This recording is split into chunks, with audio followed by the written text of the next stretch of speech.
Hello and welcome to my YouTube channel. Today I'm trying a sensory deprivation chamber.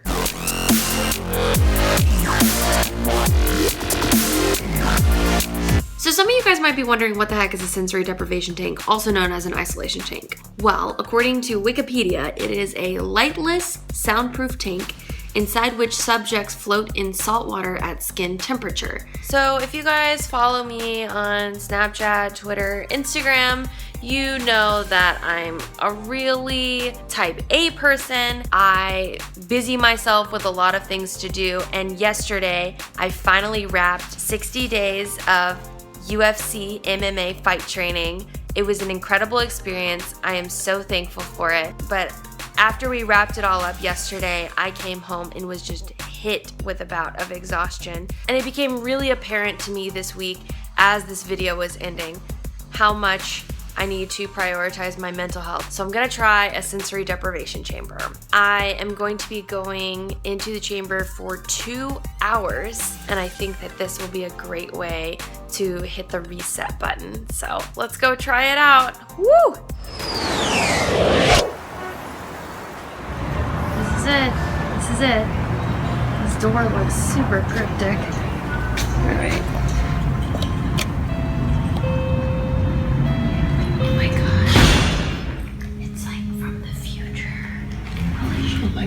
It's like so quiet. I'm like, what am I getting into?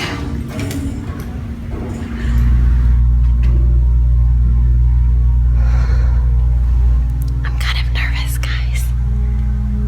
I'm in this like future place. We're going to the underworld.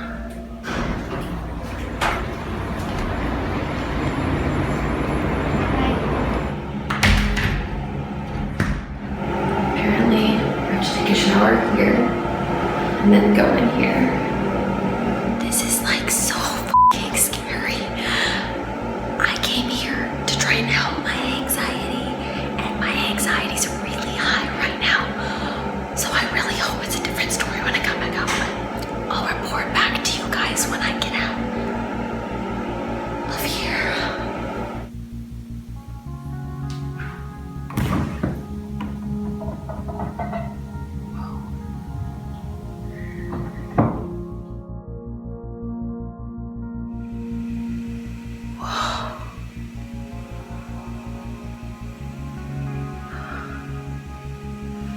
I'm gonna have to give my thoughts when I get out. So I need a minute to think.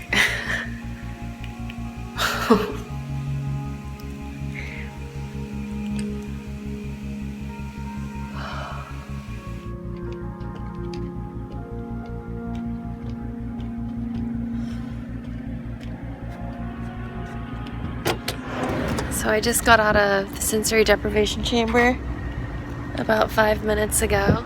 My head feels pretty empty. I hear like everything outside now, like those kids over there, the wind, the sound of like a truck over there. Like I'm super hyper aware of every noise and every feeling.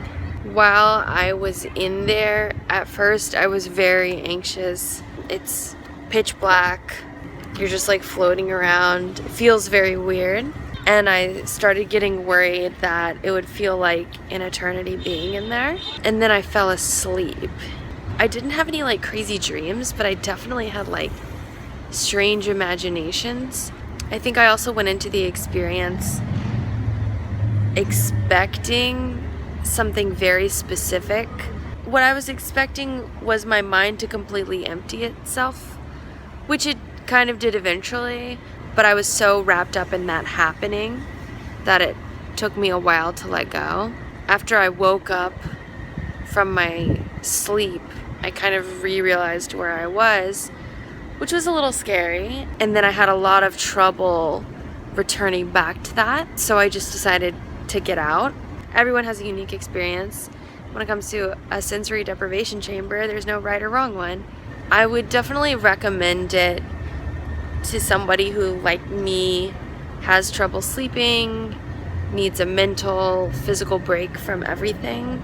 And when you go, try to not have expectations or compare your experience to everybody else. All right, so now I'm gonna answer some of your questions. Elizabeth asks, what was it like coming out of the tank and did your nose ever itch?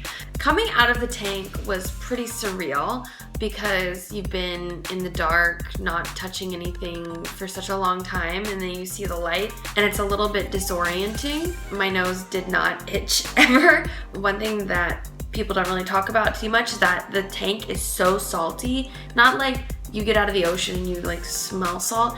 Like you could wipe yourself and put it in a shaker. It's like so salty. I don't really like that because it like got in my ear a little bit. It was kind of gross. Shanna Nicole 12 wants to know, does it feel like you're dreaming? Was it scary or was it fun?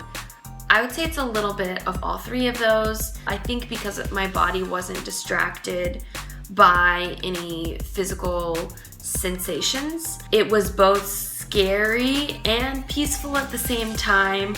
I realized how frequently I look at clocks because I kept wanting to know how long I had been in there, and it got a lot better once I had fallen asleep. Roanne asks, do you feel like Elle from Stranger Things? I definitely thought about Stranger Things when I was in there, but I did not go to another dimension or anything like that. Jimmy Wynn wants to know, what kind of things floated into your mind? I think a lot of the things that I thought about were being super hyper aware of not letting go. And I fell into this cycle of like, I need to relax, I need to relax, I need to get the best out of this. And then like being judgmental over myself when that wasn't happening. All right, everybody. So I think that pretty much concludes our first trip to a sensory deprivation tank. What a wild experience. I feel really thankful that I got to do this. I think it did help a little bit, and I am kind of intrigued to go back and try again now that I'm not as scared of being in a dark room by myself, naked, floating in water, and I know what's happening. And I think that that's really helpful to an experience like this. If you enjoyed this video, please give it a thumbs up and comment below with what you want to see next. Also hit that subscribe button so that you can see me try more weird things. Comment below with what weird things you think I should try and review for you guys, because I'm pretty open to new experiences. Have a great day. Bye!